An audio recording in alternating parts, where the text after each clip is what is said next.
we are bringing the yellow back in with the red as our permanent livery for the rest of this season and for the rest of this Ferrari Road to Glory series. Guys, link down below in the description. Credit to Mark Felix for making this for me and making it in a short time. We also have a special livery which I'll run in certain other races. But yeah, hopefully you guys like the change.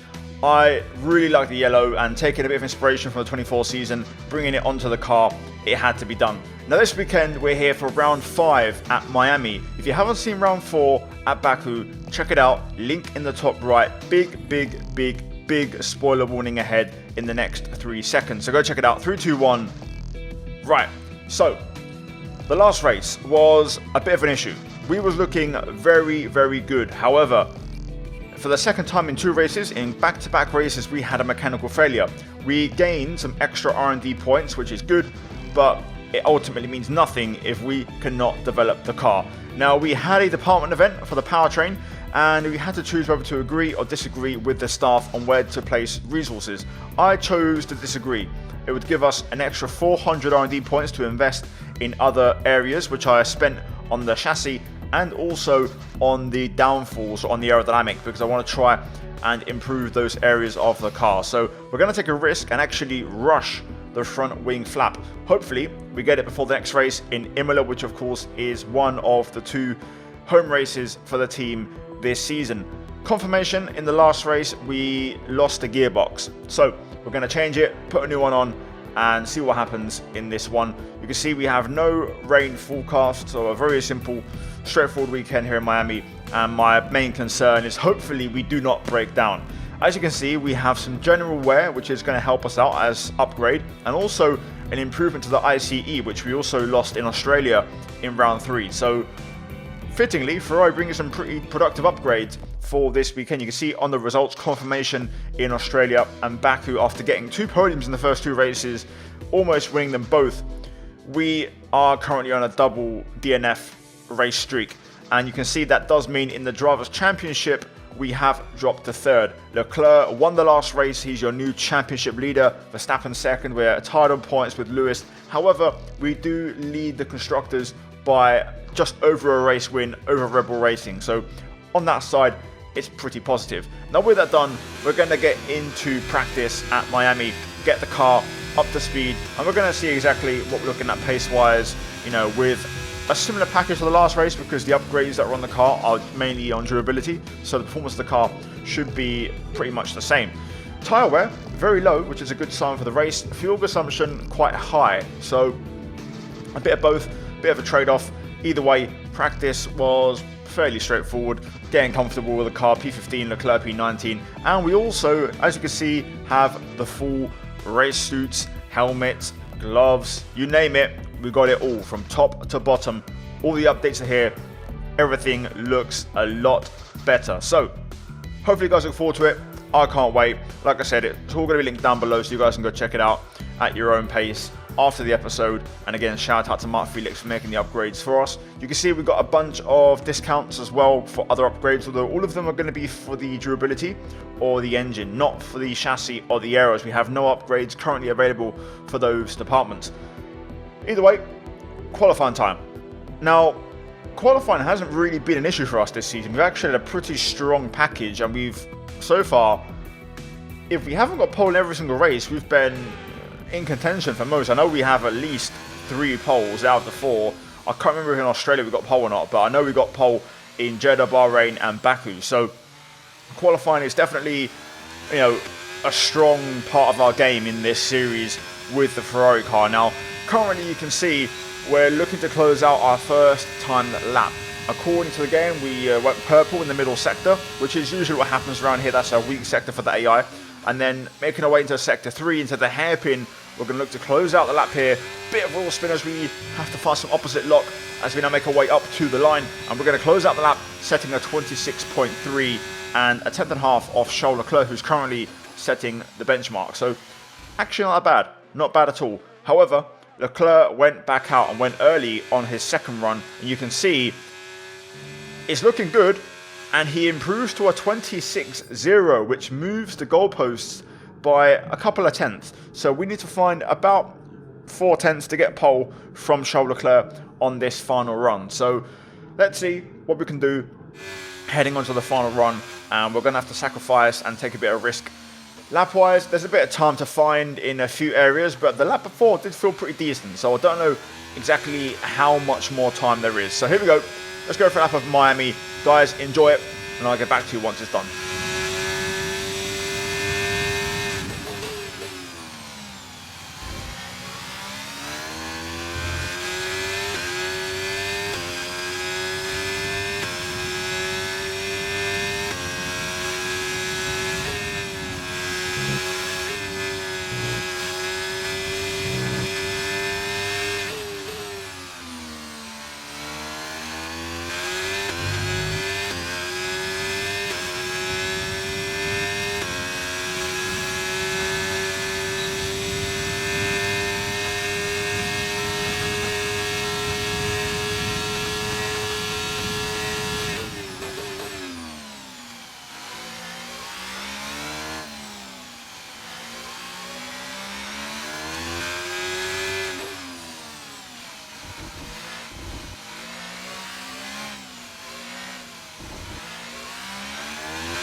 We do improve, however, we're only half a tenth away. We don't quite get pole position. That goes to Charles Leclerc, our teammate. However, it does make it a 1-2, a Ferrari front row lockout for the Miami Grand Prix ahead of Sergio Perez. Lando Norris splits the Red Bulls. Verstappen only P5 ahead of both Mercedes cars. So there is your lot, guys, for qualifying and your top 14 runners who get the full good rundown at the start of the race as always. But a successful debut, at least up until now, for the new car, the new livery, the new suits, new caps and helmets, all that good stuff. And Leclerc carrying on his good form from Baku in the last race. Guys, we're going to jump into the main event. We're going to see what happens. Hopefully, fingers crossed, we have no reliability issues. We can have a smooth race and fight for the race win. We're here in the coastal shores of Florida for the Miami Grand Prix, which has become the 11th Formula One track held in the United States. The grandstands are packed for what we hope is going to be another fantastic race. Sitting at the southeastern coast of Florida, the Miami International Autodrome has 19 corners and 3.36 miles of racing. It's a circuit designed to encourage close racing while meeting the highest safety standards. Either way, I'm sure it's one that will please the fans. Before we begin, let's take a quick look at the grid lineup for today's race. Charles Leclerc lines up on pole position, and Martinez completes the front row. Moving on to the rest of the grid, we have Perez, Norris, Verstappen, Russell, Hamilton, Oscar Piastri, Fernando Alonso, Gasly, Albon, Ocon, Magnussen, Stroll, Hülkenberg, Bottas, Joe, Tsunoda, Sargent, and Daniel Ricciardo fills the last spot on the grid.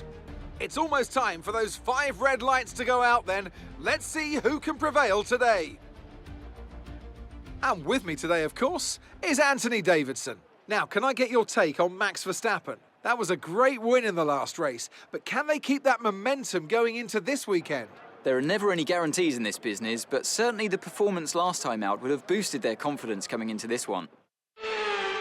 Here we go then, time for the race at Miami. Front row lockout, possibilities to have a huge points haul and a race result which could be massive for both championships. For this one, it's fairly straightforward. It's a one-stop, literally to the letter.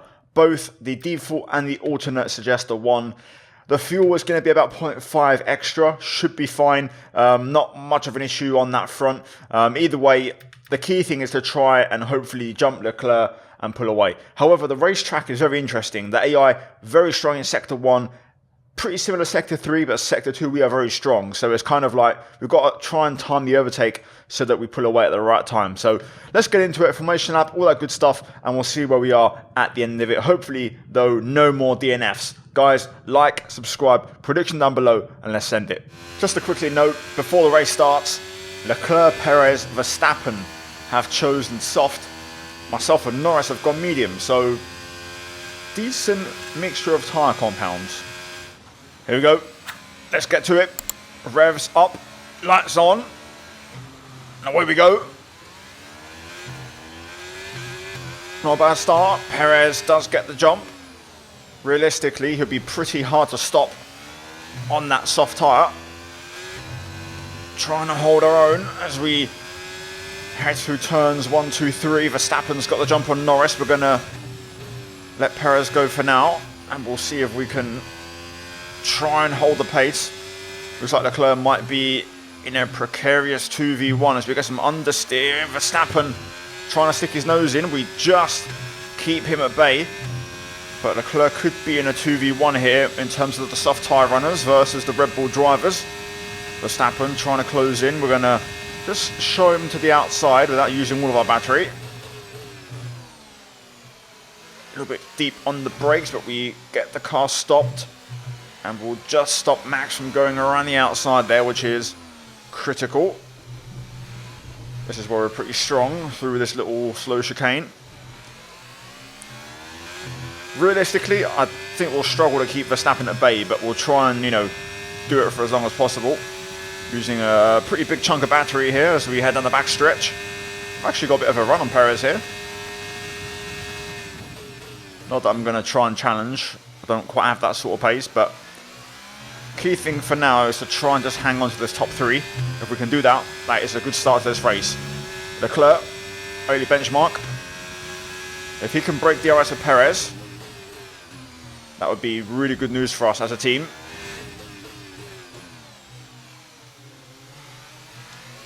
Bit of a lock up there. So far, it's not going too bad.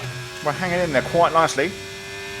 DRS is being enabled this lap. We can use DRS when you're within 1 second of the car ahead and in the DRS zone. Just got to try and stay within Perez's DRS. And then we're cooking. That would be ideal at this stage. This is where we use a little bit of time, so we've just got to try and stay close. Verstappen's going to be a threat this entire time. Perez slowly increasing the gap. I think we'll just hold on with a decent exit there onto the back straight, and that will give us DRS. There we go, without having to drain the battery. Red Bull just picking up the pace now on this lap. Perez closing in on Leclerc. I could tell because they're a bit quicker on the straights, possibly using some battery. I'm just trying to sit behind Checo right now. I don't really want to pass him, because if we pass him, we're most likely going to form a train behind Leclerc. So for now, as long as he doesn't have DRS, that's a good thing. We can just sit behind and manage tyres, battery and fuel.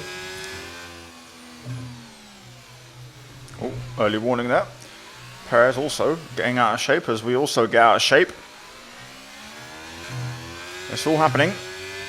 Verstappen just starting to fall off a little bit, possibly under some pressure from Norris. I'm happy to stay here for a bit longer. This is working well for our race. I've got some information on Alonso. They've got an issue with their car. They're going to be slow. Okay, interesting. So Alonso in trouble. I think he's like P7, P8. Either way, not quite a direct threat. Starting to really have a pace advantage now. The medium tyre working well. And we are closing in on Perez. I'm going to just wait a bit longer. But if I feel like he's going to get DRS on Leclerc, then I might try and challenge him for a move. But at the minute, again, we're just going to sit here. I don't have a ton more pace, but I'm just starting to feel the tyres are kind of crossing over now in terms of performance. Verstappen's starting to pressure. Just weighing up a move here on Perez. I think we might look for it, to be fair. I think the soft's now starting to fade. We could maybe get ahead of Checo, drop him into a battle with his own teammate. And Norris potentially. Just got to try and stay close through here. We have a bit of a moment, which isn't going to help. But we do have a decent bit of charge. Also saved a bit of fuel as well. Let's try and have a look at this. Verstappen won't be too far behind. I'm going to try and force Perez to the inside, or try and go long. On the anchors, use the outside wider line, get the better traction, and get ahead, and we're going to get the DRS. Not sure if we'll drop Perez in the first sector, but we should be able to in the second, so we just have to make sure we have a bit of charge for the straight. Whoa, bit of a snap. Perez has one of his own though, loses even more time.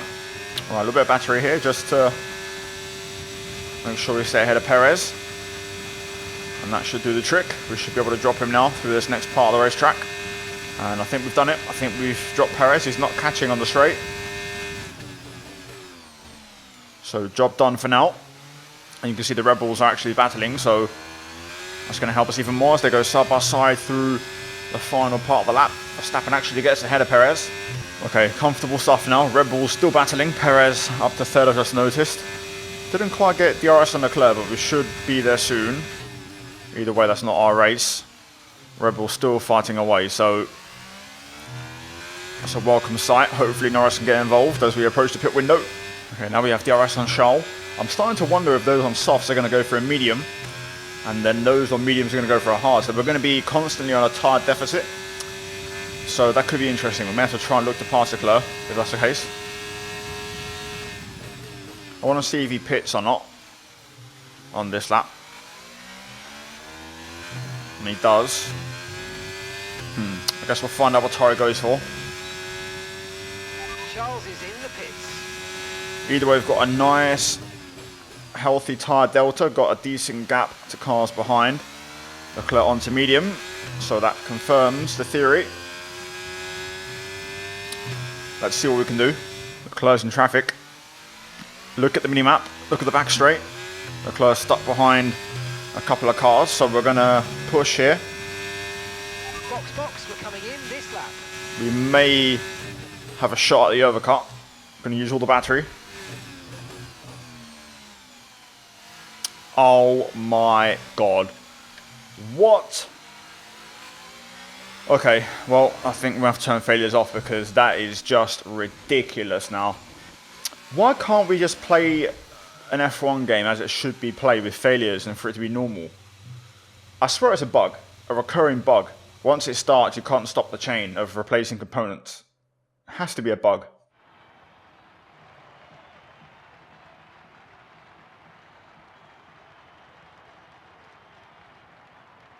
They've done it then. A truly magnificent win here at the Miami International Autodrome.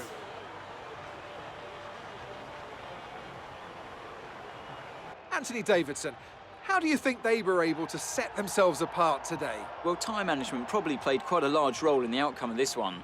As ever, it's not just about speed, it's all about maintaining that speed consistently over a stint, over a race distance. So being able to keep up the lap times while still being smooth on the controls and gentle on the tyres, that's really where the race was won today. Looking at the podium, you can see that red suit familiar to fans across the globe. A world-class win for a world-class team. Ferrari, do it again.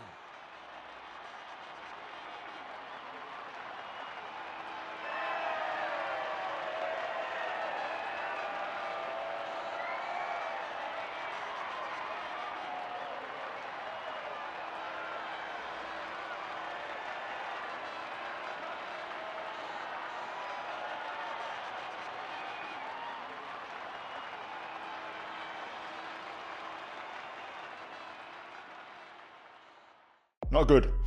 Not good at all.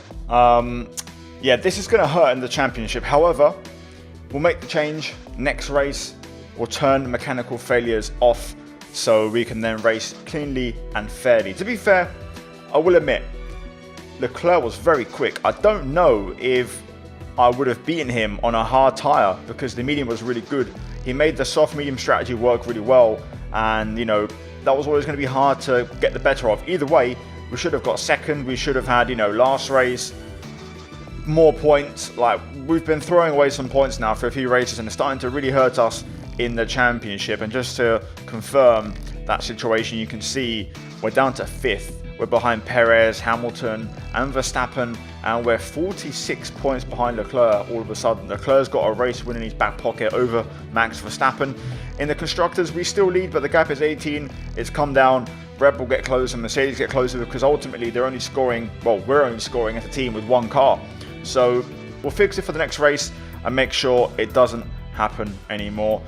It's a shame this hasn't been fixed. It's been a thing for years, and I want to try and play with realism and, you know, have things happen, but it's just not right to have mechanical failures constantly. Also, the fact that they only happen in the race. You know, if they happened in practice or qualifying, you can still somehow come back from that. But for some reason, mechanical failures isn't like how it used to be back in the day. You only seem to get them now in the race, which is really just not ideal, not realistic. Anyway, that's it. Rant over. Guys, like, subscribe. Next race, we bounce back. Next race, no mistake. Next race, we'll fight once again, and possibly a new lick of paint yet again. Anyway, cheers for watching, guys. Appreciate it, as always. Check out the links down below. Also to the guy who made the mod for me, Mark Felix. Link down below, guys, along with all my sponsors. Check out the 2 videos on screen, guys, if you haven't seen them already. A big shout out to the members. And yeah, I'll see you guys in the next one. Take care, and it's goodbye from me. Adios.